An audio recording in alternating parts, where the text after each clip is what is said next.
I'm Arek, I'm the CEO and co-founder at Sublime, and I'm going to talk today about how to measure all the stuff that Michał and Anna was talking about, and how to scale budgets at the end. Because if the numbers are right, we can put the more money and get better results.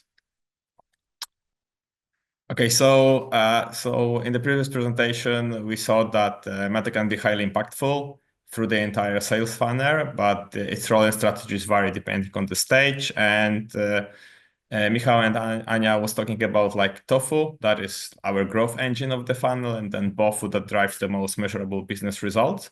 But regardless of the stage of the funnel, we still want to in a coherent way, we still want to measure the impact of our actions, preferably on sales.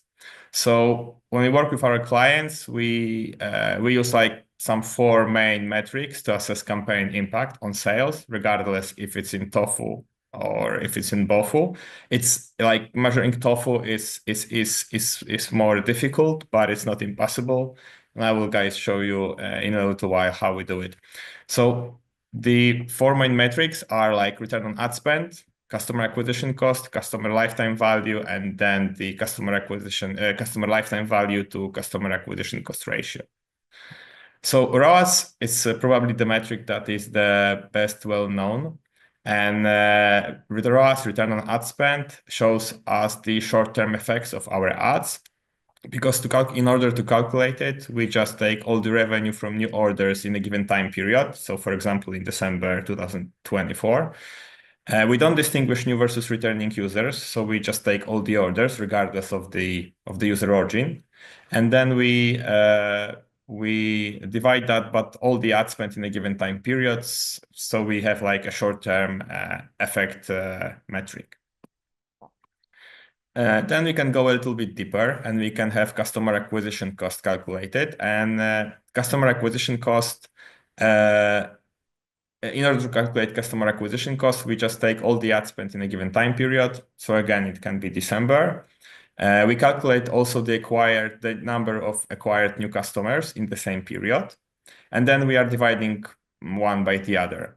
And that help us to see if we're expanding our user database and what's the cost of acquiring a new user in addition to what we already had. And it's important to distinguish customer acquisition cost from return on ad spend, because we can have like higher customer acquisition cost if we are like having a lot of orders, but from the users that are already our clients. And at the same time, ROAS can be good, can be nice, because like we are getting orders, but not from the users, from the new users. So 2 different words. The real mastery we have when we are able to calculate customer lifetime value of the users that we acquired from Meta. So customer lifetime value is the average sum of all orders made by clients acquired by Meta in a given time. So here on the slide we have the line that is showing us how the customer lifetime value was building from the time of the customer cohort acquisition. So here is the September 2023, and with every like month, every like period from cohort acquisition, the customers are making like more purchases, so their customer lifetime value is like increasing. And at the beginning it's like $80, and after like 12 months is $112. So it's increasing gradually. And this customer lifetime value is quite crucial for long-term sales effect measurement of our marketing efforts. And CLV can vary by channel and campaign. So we have to like analyze it on a really granular level. And then if we want to like not only look at the revenue side and on the cost side separately, but put it together, we should calculate CLV to CAC ratio. That is showing us the marketing profitability of our activities. And on the slide, we just plot like 2 lines. The red one is customer acquisition cost, and the customer acquisition cost is a flat line because this is the cost. This is steady like cost that we already paid for acquiring a customer. So here on this slide, it's like $50.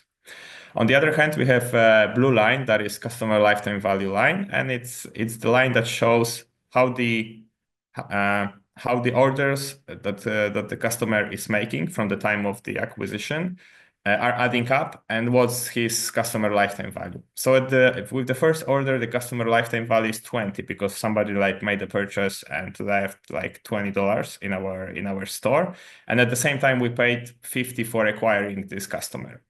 So CLV is lower than CAC. So we are just losing money. We are not like we are paying more than we are getting from the client. You can see on the screen that this blue line with every order is getting higher and higher. And there is a point like after second order where CLV is equal to CAC. So it means that we are covering our costs, and we just after like second order we just received enough money to cover our acquisition costs.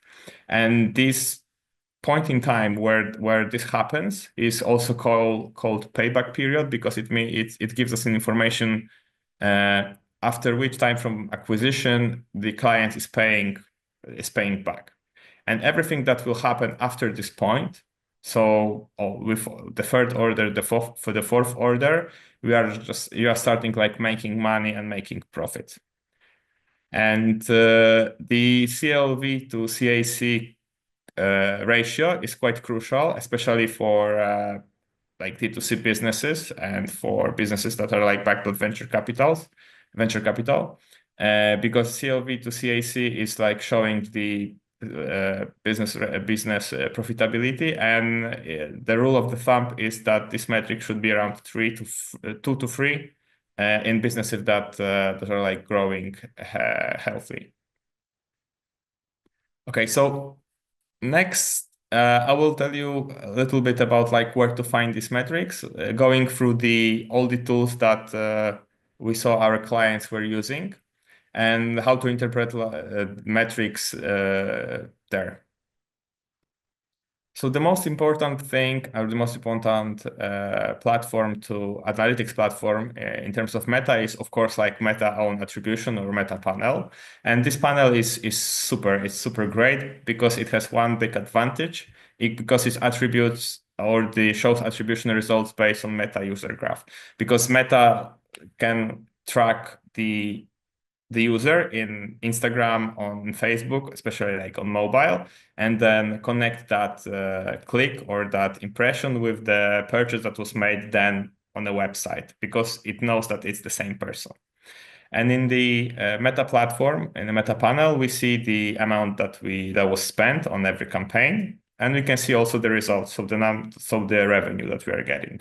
And that allows us to calculate nice ROAS. So the first metric that I was talking about. So the metric that shows us what are the short-term effects of our advertising. But the thing that is like a big drawback is that Meta doesn't take into account other channels.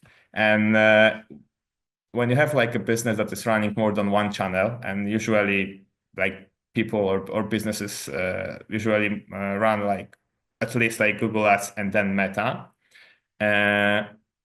we have something that is called channel overlap. So it means that people have interaction with a lot of people have interaction with more than one channels, or clicked on more than one ad in their like during their journey to conversion, let's say. And our internal data shows that the Meta overlap with Google Ads non-brand campaigns could be like from 5 to even like 40%. So there is like a lot of things that are happening in the internet that Meta panel doesn't see, because it can track only things that were done by Meta or ads that were served by Meta. And so it means that like Meta panel likes some critical informations. And on one hand, as an advantage, we have like everything from clicks to impressions that were served by Meta, and all the cost data and revenue data that allow us to calculate ROAS. But this ROAS is biased because of the overlaps. And we don't have like the conversion deduplications in meta panels. We also like don't distinguish new versus returning clients. So we only know ROAS, but we, for example, cannot calculate customer acquisition cost or customer lifetime value to do some kind of deep dive and see what are the long-term effects of our meta campaigns. So when like people realize that, and when our clients realize that, they usually as the next step they go to the most popular web traffic tool on the market, so GA4, and to GA4 attribution. And GA4 attribution, it's a great tool because it it solves the biggest problem of the meta panel, channel overlaps, and it shows like performance across different channels. So we don't only like see what's happening in Meta, but we are seeing like our other channels like Google Ads. We are seeing also channels like organic. We can have like affiliates and all the channels that are redirecting the clients to our site. And in GA4, we have a couple of attribution models that are assigning like revenue by channel. But GA4 again doesn't see the full picture of everything that we are doing, and it's impacting the way that we are assessing meta performance. So as a plus, as I said, we have the multi-channel attribution in GA4 that allows us to do a channel deduplication. So if we see on a conversion path, if GA4 sees on the conversion path that there was a Google Ads and then Meta and then conversion, the conversion would be assigned to one of those two channels, and not like to all of them at the same time. In GA4, we have a few attribution models that are quite good. There is also a data-driven model that is quite efficient, and GA4 like has all the conversion paths, so it can assign the credits better than Meta platform. But GA4 only works on clicks, and it's an issue when we want to analyze the performance of top of the funnel Meta campaigns, especially because their aim is different than bottom of the funnel campaigns. There are some tracking issues that are impacting conventional paths, and I will be talking about them in a minute. In GA4, usually the revenue figures are quite unreliable because we see that usually around like 10 to 20% of transactions are not being recorded in GA4. So we don't have like all the revenue that we would like to analyze there. And we have no costs. So we have only like cost of Google Ads, but we don't have like cost of Meta, of affiliates. So we are not able to calculate ROAS for each of the channel and to compare it. We don't have customer lifetime value. We don't have customer acquisition cost. And so we cannot do a long-term assessment of all the marketing efforts and also meta activities. And so all that like adds up, and it results in Meta in GA4 terribly underestimating Meta campaign performance. And it's mainly because of the tracking issues with tracking Meta in GA4. So probably a lot of you like, if you are like using Meta panels in GA4, you probably realize that there's like the Meta panels are too optimistic because they don't see the whole picture. But on the other hand, the results that you are getting from GA4 are underestimated, and you feel it in your bones, but you don't know why it happened. So here is why it's so. So first of all, like GA4 meta tracking is based on cookies, because GA4 is using like cross-device tracking, but it has access only to Google user graph and not to Meta user graph.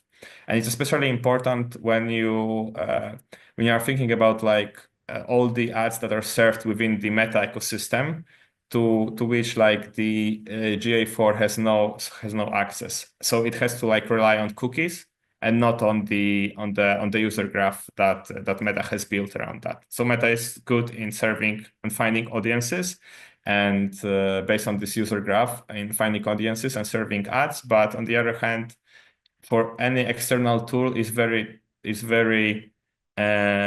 difficult to do the right meta attribution. Again, there is like an iOS and also like Firefox issue that is like shortening the cookie lifetime. And if the cookie is like more than like 7 days, 7 days old, at most it's getting deleted. So even if GA4 like managed to place the cookie and the cookie is there, it's the conversion path is a little bit longer. It's really probable that if you're using iOS or Firefox, the cookie will be deleted and the conversion path is broken.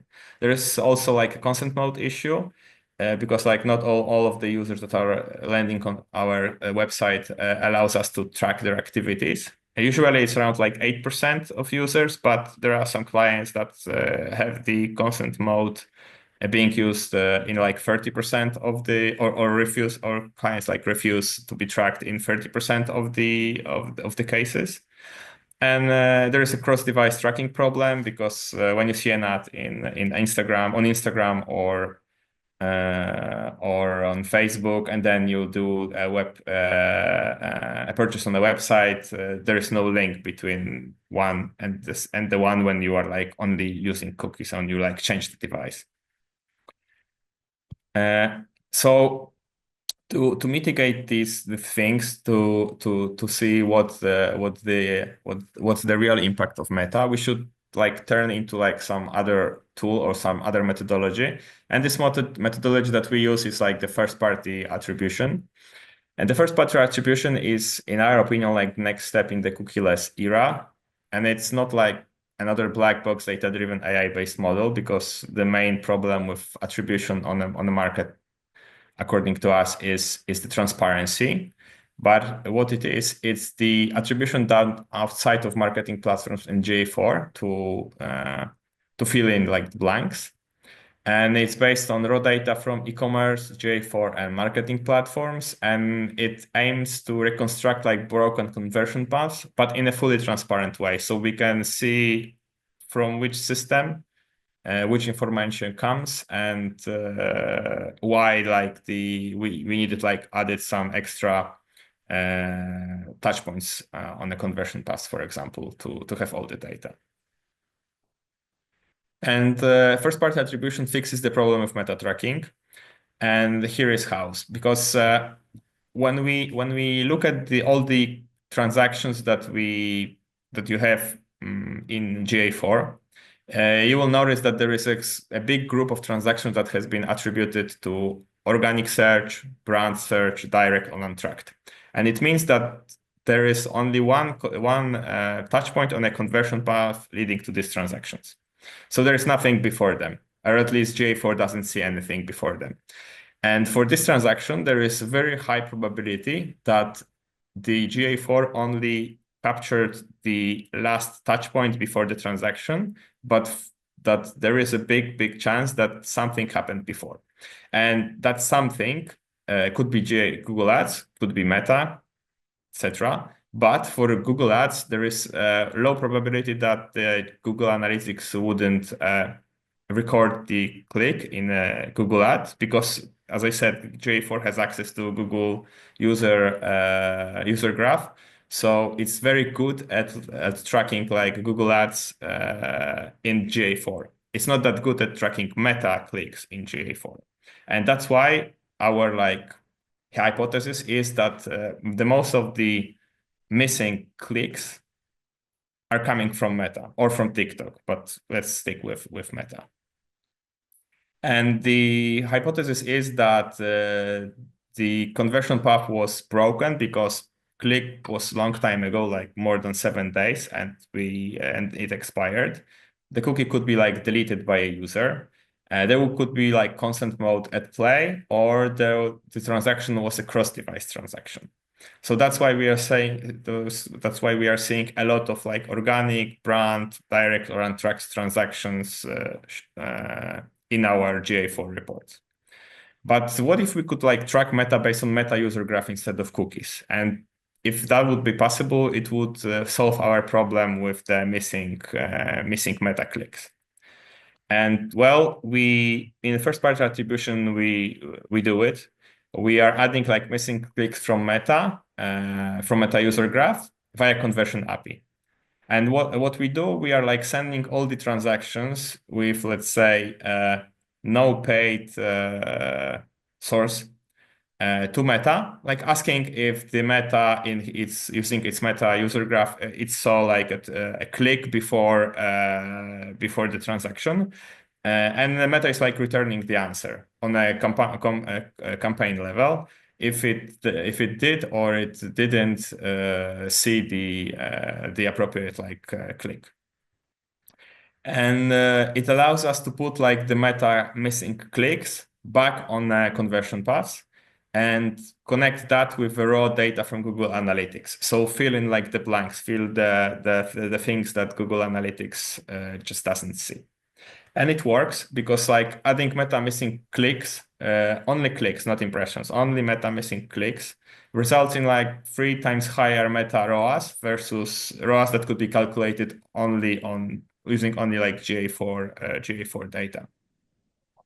And well, we did like 2 case studies with our clients to see what's the impact of this change on their perspective on Meta profitability, on Meta effectiveness.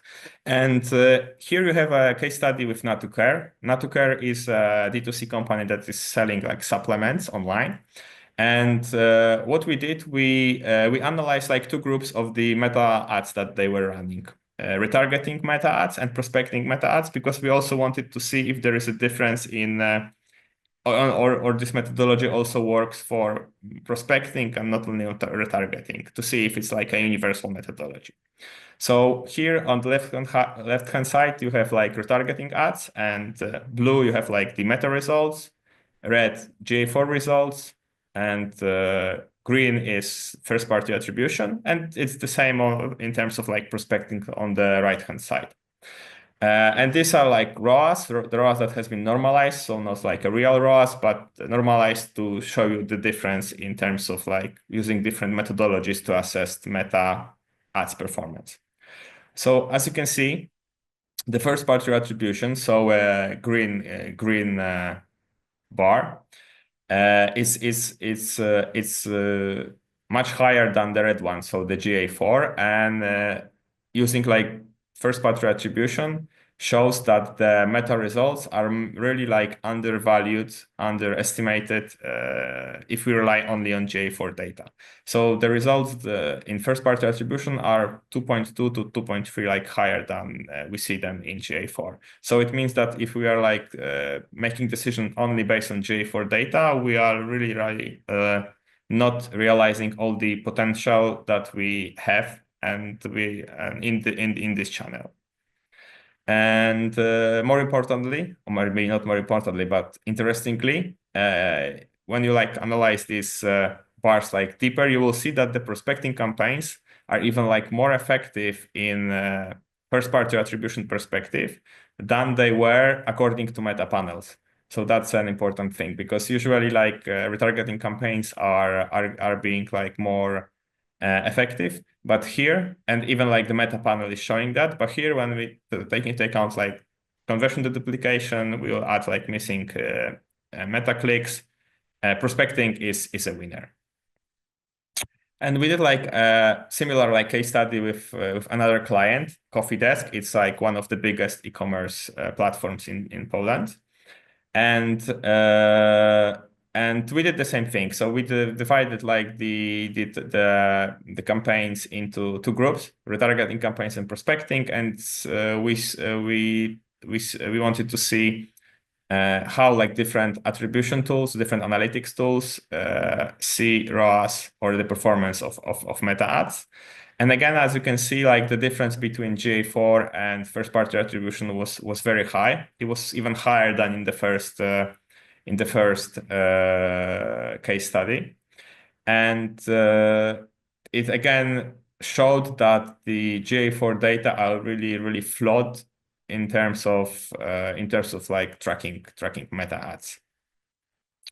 And we also like take a look. We also like took a look at the prospecting versus retargeting campaigns, and here it wasn't like the shift of the paradigm. So the retargeting campaigns, to according to first party attribution, were better than prospecting campaigns. But what's very fascinating is that the prospecting campaigns, according to Meta, were like really overestimated. But according to first-party attribution, were like working fine and not better than retargeting campaigns. So it changed the perspective again on the media mix on the Meta campaigns. So first-party attribution is a cool tool, because once we have like all the attribution done right, we can then move to the next step that was not available in Meta or GA4, to calculate customer lifetime value and customer acquisition cost. And to do it, you need to like calculate customer lifetime value in a specific time period. Usually, we start with 90 days. So we just want to know how many orders and how much money the customer will live in our business like during like 90 days, and we calculate that for every month of the customer acquisition. So we have like the cohort approach here, and you can see that it varies over time, and it depends on the month. On the other hand, we want to put here the customer acquisition cost to see how much money we spent in a given month to acquire those customers. So we want to have like a revenue side and a cost side, and then we want to calculate the ratio. So we want to know if we are covering our costs and if not. And the goal here is not to have like the same result every month, but to be able, after a couple of months, using attribution to pick like the campaigns that are most effective and move the budget there. And that allows us to have like the CAC being lower and lower, and the customer LTV having at the same level or a little bit higher, and that improves the CLV to CAC ratio, and that improves the economy of our whole business, and that's the growth engine that we can use for marketing efforts that we are having. If you want to like analyze like the effects of marketing in the long term.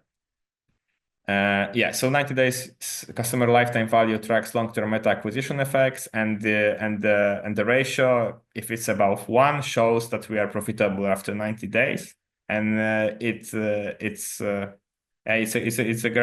a great information. And if we are not profitable after like 90 days, we should like take a look at our marketing mix and see if we are like have all the exclusions of, for example, like current customers that we don't want to target, like for example in prospecting campaigns. So without like first party attribution, it's not very easy. We can't assess like the short term in terms of ROAS or the long term in terms of CLV and CAC meta profitability. And so as a summary, like in our opinion, at least from what we have seen, Meta platform overestimates Meta results in many cases, especially when we are running like more than one channel, because when we have only Meta platform is fine. If you have like big Google ads and then big Meta, for sure there will be like some overestimation there. On the other hand, like GA4 usually underestimates Meta terribly because of the tracking issues mainly, and neither Meta or GA4 give us true ROAS because of that, not mentioning like about customer lifetime value and customer acquisition cost. First party attribution at missing clicks from Meta user graph. You know the methodology already. If you have like your own attribution in your data warehouse, you can like add the part that I was talking about with conversion API and have the first party attribution. And our like case studies shows that this approach like increases the ROAS like up to 3 times. Than in GA4. So it shows that there is a big potential in this channel when we are like measuring it properly and transparently. And the last thing is like first-party attribution is crucial for short and long-term meta sales performance, because then when we have attribution done right, we can have customer lifetime value and customer acquisition costs also calculated in a good way.